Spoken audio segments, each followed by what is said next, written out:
हाय मुलांनो, आज आपण 1.1 लेसन बघणार आहोत बॉडी मुवमेंट्स. बॉडी म्हणजे काय तर शरीर. शरीर म्हणजे काय तर आपल्या डोक्यापासून पायापर्यंतचा जो भाग आहे त्याला शरीर म्हणजेच बॉडी असं म्हणतात.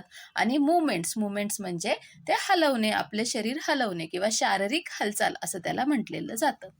Our body helps us to make many movements. तर आपलं हे जे शरीर आहे ते आपल्याला खूप साऱ्या हालचाली करण्यासाठी मदत करतं. Let us learn about the body parts which help us in our movements. मग आपल्याला हालचाल करण्यासाठी कोणते बॉडी पार्ट्स आपले शरीराचे अवयव मदत करतात तर त्याच्याबद्दल आपण अभ्यास करूयात. इथे बघा आपली बॉडी दिलेली आहे आणि त्याचे कोणकोणते पार्ट्स आहेत, बॉडी पार्ट्स ते याच्यामध्ये दाखवलेले आहेत. तर ते आता आपण पाहूयात. Our eyes help us to read and see things around us. हे बघा, हे आपले आईज आहेत. आईज म्हणजे काय तर डोळे. तर डोळे काय करतात, आपल्याला वाचायला, आपल्या आजूबाजूच्या गोष्टी बघण्यासाठी, वस्तू बघण्यासाठी मदत करत असतात. Our mouth helps us to talk and to chew our food. आता हे बघा, हे आपलं माउथ आहे. माउथ म्हणजे काय, आपलं तोंड. आपलं तोंड आपल्याला कशासाठी मदत करतं, बोलण्यासाठी मदत करतं. आणि आपण जे जेवण जेवतो, अन्न खातो, तर ते च्यू म्हणजे चावण्यासाठी. हे CHEW च्यू म्हणजे चावणे, बारीक करून चावणे. तर त्यासाठी आपल्याला आपलं तोंड मदत करत असतं. Our neck helps us to turn our head. हे आपलं नेक आहे. नेक म्हणजे मान. मान आपल्याला काय मदत करते तर आपलं जे डोकं आहे, हेड म्हणजे डोके, ते टर्न करायला, वळवण्यासाठी, मागे बघणे, पुढे बघणे, इकडे तिकडे फिरवणे, त्यासाठी आपल्याला मदत करत असते. We are able to work with our hands as our fingers and thumb can bend. आता हा जो आपला हात आहे, आपण आपल्या हाताने काम कसं करू शकतो, कारण आपल्या हाताची जी बोटे आहेत, हे बघा, हे जे फिंगर आहेत आणि हा जो थंब आहे, थंब बी सायलेंट असतो.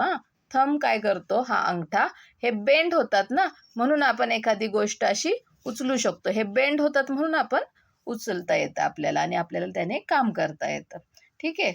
Our arms bend at the elbows and at the wrist.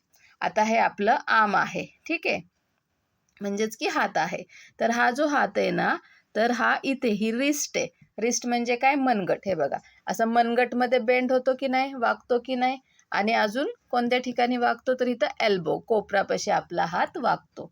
आपला हात दोन ठिकाणी बेंड होत असतो, वाकत असतो. एक तर आहे रिस्ट म्हणजे मनगट आणि दुसरं आहे एल्बो म्हणजे हाताचा कोपरा.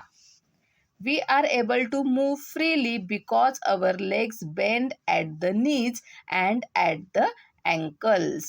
आता आपण एका ठिकाणाहून दुसरीकडे चालू शकतो. कशामुळे चालू शकतो, कारण आपला हा गुडगा आहे ना, हा नी म्हणजे काय, गुडगा. इथे आपला जो पाय आहे तर तो गुडघ्यामध्ये वाकतो आणि इथं अँकल, इथे टाचेच्या इथं सुद्धा तो वाकतो. तो जर वाकला नाही, पाय स्ट्रेट राहिला, तुम्ही चालू शकाल का, नाही. तुम्हाला चांगलं असं फ्रीली मोकळेपणाने चालता येणार नाही. The toes of our feet can also bend. तर आपल्या पायाचे जे टोज आहेत, तर ते सुद्धा काय होतात, बेंड होतात. टोज म्हणजे काय, आपल्या पायाची जी बोटे आहेत ना, तर ती सुद्धा वाकतात, बेंड होतात. डू यू नो, तुम्हाला हे माहीत आहे का, the thumb is the most important of the 5 fingers on each of our hands. आपल्या दोन्ही हाताचा जो अंगठा आहे ना, तर तो आपल्या 5 बोटांमधला सगळ्यात महत्त्वाचा भाग आहे. It can touch the tip of each of the other fingers. आणि तो जो अंगठा आहे की नाही, तो प्रत्येक बोटाच्या टीपला, टोकाला टच करू शकतो. दुसरी कोणती बोट अशी एकमेकांना टच करू शकतात का, आता बघा, हे किती डिफिकल्ट जात आहे, पण हा अंगठा इझिली आपण टच करू शकतो. हा जर अंगठाच नसेल तर आपण कोणती गोष्ट उचलू शकणार नाही, पकडू शकणार नाही, लिहू शकणार नाही, बरोबर. म्हणून अंगठा हा सगळ्यात महत्त्वाचा भाग आहे. fingernails and toenails protect the ends of our fingers and toes. आता हे आपल्या बोटाचं जे एंड आहे ते इथे आहे बघा. तर हे एंड जे आहे ना, तर त्याला प्रोटेक्ट करण्यासाठी त्याच्यावरती हाताची बोटे आहेत, पायाचे एंड प्रोटेक्ट करण्यासाठी पायाच्या बोटांचे, त्याच्यासाठी पायाच्या बोटांवर सुद्धा नख आहेत. फिंगर नेल्स म्हणजे हाताची नखे आणि टो नेल्स म्हणजे पायाच्या बोटांची नखे. ठीक आहे. तर ते त्या जागेचं प्रोटेक्शन करत असतात, म्हणून ते आपल्याला दिलेले आहेत. We walk, jump, run, dance and do a number of actions and movements with our body. आपण चालू शकतो, जम्प म्हणजे उडी मारू शकतो, रन म्हणजे पळू शकतो, डान्स म्हणजे नाचू शकतो आणि अजून अशा असंख्य ॲक्शन्स आपण आणि हालचाली करू शकतो. कशाच्या मदतीने? तर आपल्या शरीराच्या, आपल्या बॉडीच्या मदतीने. हे बघा, इथे हा मुलगा चालताना दाखवला आहे, वॉकिंग. पायाने तो छान प्रकारे वॉकिंग करू शकतो, जम्प करू शकतोय, त्या जम्पिंग उडी मारतोय, रनिंग पळू शकतोय, डान्सिंग ही नाचतीये, स्केटिंग हे स्केटिंग करतीये, त्यानंतर प्लेईंग अन इन्स्ट्रुमेंट ही असं हे गिटार वाजवतीये, त्याच्यानंतर रीडिंग हा वाचू शकतोय, प्लेईंग हा खेळू शकतोय, युजिंग द कम्प्युटर चालवू शकतोय. तर हे सगळं आपल्या बॉडीच्या मदतीने आपण एवढ्या सगळ्या ॲक्शन्स करू शकतो आणि ह्याच्या व्यतिरिक्त अजून सुद्धा जास्त ॲक्शन्स करू शकतो. डू यू नो, तुम्हाला हे माहीत आहे का? When you break a bone in your body it is called a fracture. जर समजा तुम्ही खेळता खेळता पडलात आणि तुमच्या हाताला लागलं, तर डॉक्टर म्हणतात की नाही फ्रॅक्चर झाले. फ्रॅक्चर होतं म्हणजे काय? जेव्हा तुम्ही पडता तेव्हा तिथलं जे बोन आहे, हाड आहे, तर ते काय होतं, छोटंसं ब्रेक होतं आणि त्याच्यामुळे त्याला आपण म्हणतो फ्रॅक्चर झालेलं आहे. When a bone is broken we should consult a doctor soon. आणि जेव्हा असं तुम्ही पडता जोरात आणि तुमचं हाताचं, पायाचं कुठलंही हाड असेल तर ते जर तुटलं तर पटकन डॉक्टरला दाखवायचं आहे. मग ते अशा प्रकारे प्लास्टर करतात. आपला हात तसा बांधून ठेवला की मग तिथलं जे बोन आहे, जे तुटलेलं होतं, तर ते आपोआप इंटरनली शरीराच्या आतमध्येच ते जे तुटलेलं असतं की नाही ते भरून निघतं आणि एकसारखं होतं आणि आपला हात बरा होत असतो. टॉक अँड टेल, बोला आणि सांगा. Which is your favourite sport? तुमचा फेवरेट स्पोर्ट कोणता आहे? कोणता खेळ तुम्हाला जास्त आवडतो? जर मला विचारलं तर मला बॅडमिंटन आवडतं. मी इथे लिहिते बॅडमिंटन. तुम्हाला जे आवडतं ना ते लिहा, TON बरं का. त्याच्यानंतर which parts of the body do you use while playing it? आता इथं मी बॅडमिंटन म्हणलेलं आहे. बॅडमिंटन खेळताना आपल्या शरीराचे कोणते पार्ट्स आपण यूज करतो? तर बॅट हाताने मारावी लागते, हँड्स. इकडे तिकडे पळावं लागतं, लेग्स. ते रॅकेटने ते फूल, त्याला आपण काय म्हणतो, शटल येत आहे ते बघण्यासाठी आपल्याला आईचा वापर करावा लागतो, की नाही. हे तर झाले बेसिक. आता हातामधले सुद्धा आपल्याला रिस्ट मुवमेंट ह्याच्यामध्ये महत्त्वाची असते. ठीक आहे. तर अशा प्रकारे हे मी बेसिक बॉडी पार्ट सांगितले.